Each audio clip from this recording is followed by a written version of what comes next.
Hello, everyone. And I'm very pleased to be joined by Nimesh Chandan, the head of investments at Canara Robeco Asset Management. Canara Robeco Asset Management won two prestigious awards at the Morningstar Fund Awards, the best equity fund house and also the best large cap fund for the Canara Robeco Blue Chip Equity Fund. So, Nimesh, welcome and congratulations on the win. Thank you, Kaustubh, and thank you, Morningstar, for bestowing this award on us. And I've heard you talk a lot about the kind of rigorous process that you go through for analysis of different funds to get to these awards. So it's really an honor to receive these two awards. Nimesh, and like you rightly pointed out, our process is pretty well ingrained in looking at consistency of the way a fund is managed and obviously long-term risk-adjusted returns. And really the testament, for you and your team is that, you've built this great process and you've followed it to the T for so many years now, and really proof the pudding is it's paying off, over a market cycle. So maybe, it'll be nice to hear some insights in terms of the way you shaped the process and, really what's been working for you. So there are three key ingredients to giving good returns or consistent risk-adjusted returns to our investors. First, we need to believe and stick to our investment philosophy. And this is where we believe it is companies that have a robust growth-oriented business model, who are run by competent management. And when invested in at the right valuation, so at reasonable valuation, they create wealth over the long term for investors. So our belief and our adherence to this philosophy over the years and cutting out the noise has helped us do better. So that's one important ingredient. The second is a team of fantastic investment professionals that we have. And not only they are stars on their own, but they collaborate and support each other very well. I think the team that works together and is able to support each other does extremely well in investing. And I believe we have that. And the third important ingredient is a sound investment process. And not just on paper, but something that is followed with discipline. I have read somewhere that a good investment process is like a good diet plan. You can have a nice one on paper, but if you don't follow it with discipline, then it doesn't lead to desirable results. So these are the three key ingredients that have helped us deliver good performance. The investment process, we constructed the basic stance of that investment process way back in 2008 when I joined the company here. And over the years, we have evolved and added certain tools and processes to this investment process to make it more effective, make us take better decisions in our investing. Because investing is about forecasting and decision making. And there could be a lot of errors made by the crowd, by individuals in there. So we have tried to enhance over the years this process to help us be better investors.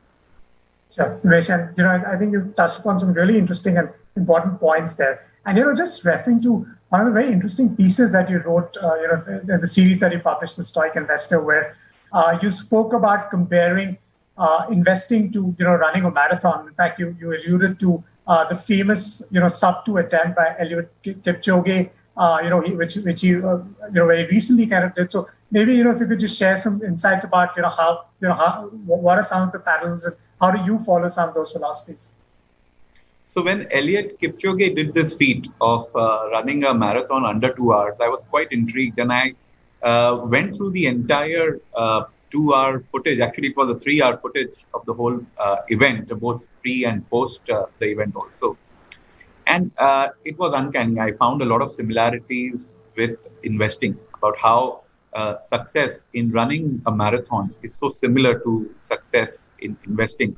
And I started digging a little more into these areas, and I found that while trading may be like a 100-meter sprint, you are looking for one spurt or one patch of performance. Investing over a longer term is like running a marathon, and you have to see to it that you don't exhaust yourself midway. It's not by performing for a short patch. It's about performing over a longer term and being consistent at it. And it takes, so sprinting takes a lot of physical effort, yes, but running a marathon, it's also a mental effort. It takes a lot emotionally too. And then I broke up some of the things that Eliud did for enhancing his performance. And I saw that one of the important things he did was choose the right track and the right climatic conditions so that he can perform to his best. I believe investing is also not about copying somebody else, but looking at the right strategy that suits your temperament, that suits your goals and your values.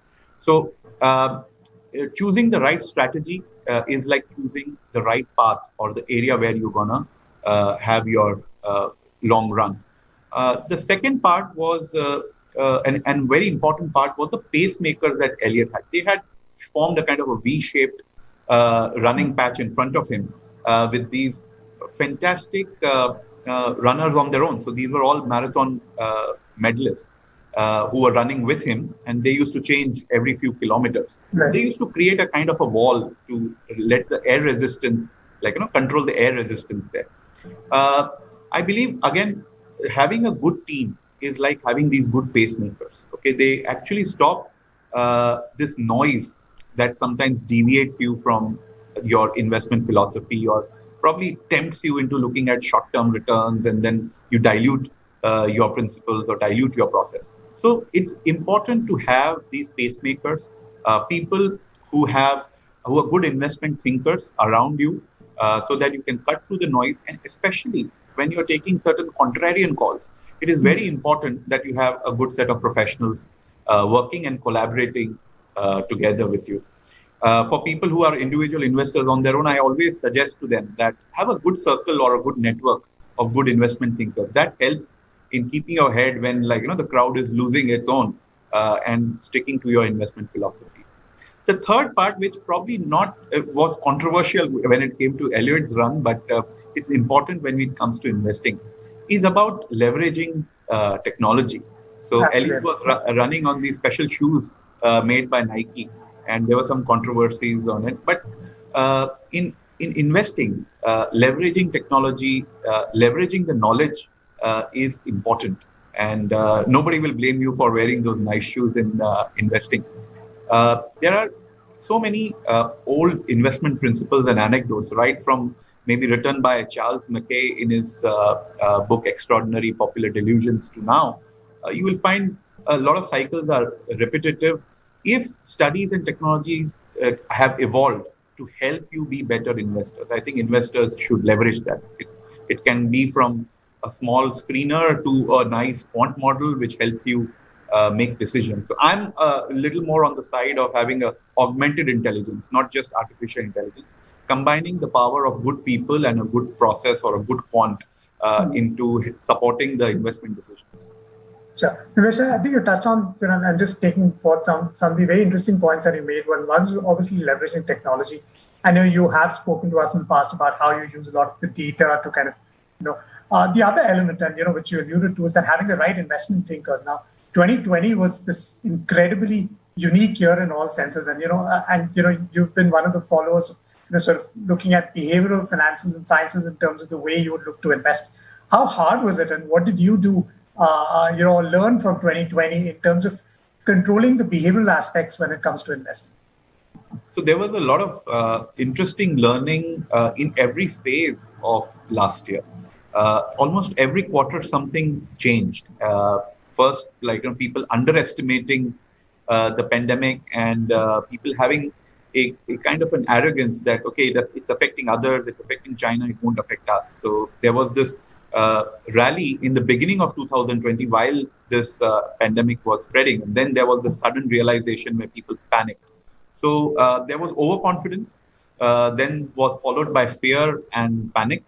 And when fear kind of grips the crowd, people exaggerate the tail end probabilities also. Even the smallest probability of a loss starts looking huge. And people actually some people were selling at that time, some people were redeeming their investments at that time. So out of fear, I had written about this, that because of fear and the myopic loss aversion, that if you buy or invest today, you will lose money immediately tomorrow. That kind of a myopic loss aversion prevented people from investing, which now in the hindsight looks like one of the fantastic opportunities to invest in equities.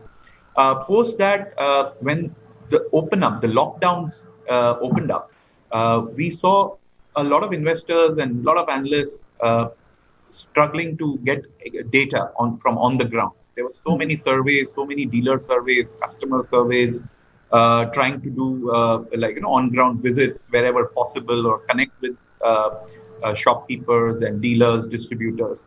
Now, while this is right, where people were collecting a lot of information, but the situation was so dynamic that the weight of the information that you were getting was much lower than the strength of the signal. So that could not have been properly incorporated into the investment process. So one had to look at really analyzing the data in the right way. There was abundance of data, but people had to understand analyzing this data in the right way. So it was very much important that you stop at some point in time and ask yourself, is this data really strong in terms of its noise that it's creating, or it really has some weight? So just for example, if you have 3 coin tosses and you have 2 heads coming up and 1 tail, the strength of the data is good to tell you that the coin is head biased. But now you do hundreds of these and you find that 60 times it's heads and 40 times it's tails.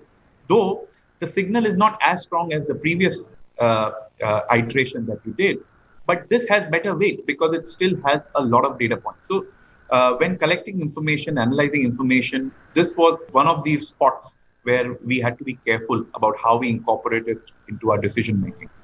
And then there was also underestimation of the recovery. From the third phase, when economy started normalizing, the COVID cases started going down, the vaccine was much closer. A lot of people were thinking that market is going crazy. Equity markets are illogical. That's what I was hearing, because GDP is down, how come the market is up?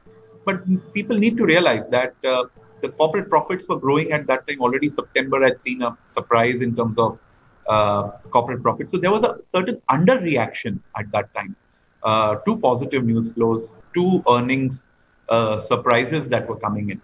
And we had to, again, pick up certain tools or involve ourselves in a certain type of decision making. Where is the surprise, whether it is sustainable, whether we can extrapolate it into the future. So each phase of this pandemic has taught us something new about human nature, about crowd behavior, and only people who have been able to adhere to their investment philosophy, their investment process, that gave them strength to tide through these times and take the right decisions in investing. So I think that's been, there's a lot of new learning. It's not that we've not made mistakes or we've always been right during this pandemic. A lot of things were difficult to forecast.